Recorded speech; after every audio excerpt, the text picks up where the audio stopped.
এআইডিএফৰ পৰা পদত্যাগ কৰি অসম গণ পৰিষদত যোগদান কৰিলে জাকিৰ হুছেইন লস্কৰে আৰু সেই জাকিৰ হুছেইন লস্কৰ হৈছে অসম গণ পৰিষদৰ আলগাপুৰ কাটলিচেৰাৰ প্ৰাৰ্থী।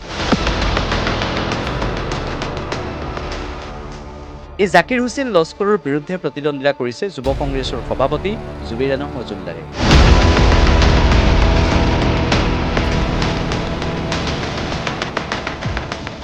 জুবিৰ আলম মজুমদাৰৰ টিকটৰ বাবে যুৱ কংগ্ৰেছৰ প্ৰতিগৰাকী কৰ্মীয়ে যুৱ কংগ্ৰেছৰ প্ৰতিগৰাকী সদস্যই কেনেদৰে মাত মাতিছিল সেয়া আমি দেখিছোঁ। জুবিৰ আলম মজুমদাৰে যদি নিৰ্বাচনত প্ৰতিদ্বন্দ্বিতা কৰিবলৈ সুযোগ পায় তেনেহ'লে আলগাপুৰ কাটলিচেৰাৰ উন্নয়নৰ ক্ষেত্ৰত আৰু একো আগবাঢ়িব, এনেদৰে সকলোৱে মন্তব্য কৰিছিল। যিটো সময়ত যুৱ কংগ্ৰেছৰ গুৰুত্ব অসম প্ৰদেশ কংগ্ৰেছত আটাইতকৈ বেছি, তেনেকুৱা এটা প্ৰেক্ষাপটত জুবিৰ আলম মজুমদাৰক টিকট প্ৰদান কৰা হ'ল এটা প্ৰতিকূল পৰিস্থিতিৰ পৰৱৰ্তী সময়ত। জুবিৰ আলম মজুমদাৰে টিকট পাবনে নাপায় এই বিষয়টোক লৈ চৰ্চা হৈ থকাৰ সময়তে প্ৰদ্যুৎ বৰদলৈও পদত্যাগ কৰিলে, প্ৰদ্যুৎ বৰদলৈ বিজেপিত যোগদান কৰিলে। আৰু তেনেকুৱা এটা প্ৰেক্ষাপটত জুবিৰ আলম মজুমদাৰৰ দৰে এগৰাকী নেতাক সেই সমষ্টিটোত যে প্ৰয়োজন সেই কথা উপলব্ধি কৰিব পাৰিলে এআইচিচিয়ে, সেই কথা উপলব্ধি কৰিব পাৰিলে গৌৰৱ গগৈয়ে। আৰু তাৰ সুবাদতেই জুবিৰ আলম মজুমদাৰে টিকট পালে আৰু সেই টিকট লাভ কৰাৰ পিছত এতিয়া সমষ্টিটোৰ প্ৰতিটো প্ৰান্তত জুবিৰ আলম মজুমদাৰ ঘূৰিছে।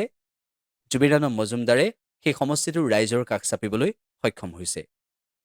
এতিয়া বিষয় হৈছে এইটো যে জুবিৰ আলম মজুমদাৰে আলগাপুৰ কাটলিচেৰাৰ উন্নয়নৰ সমান্তৰালভাৱে আলগাপুৰ কাটলিচেৰাত ৰাইজৰ কাষলৈ যাবলৈ কিমান দূৰ সক্ষম হৈছে।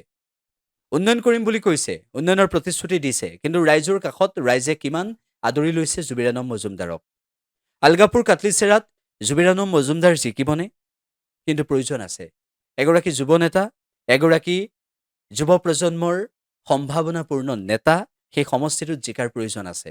আৰু সেইবাবে যুৱ কংগ্ৰেছৰ প্ৰতিগৰাকী সদস্যই দেহে কেহে খাটিছে আৰু প্ৰতিগৰাকী সদস্যৰ এটাই আশা যে আন সদস্যসকল জিকাৰ দৰে, আন সদস্যসকল জিকাৰ সমান্তৰালভাৱে জুবিৰ আলম মজুমদাৰো সেই সমষ্টিটোত জিকিব আৰু সেই সমষ্টিটোত এটা নতুন জাগৰণৰ সৃষ্টি হ'ব।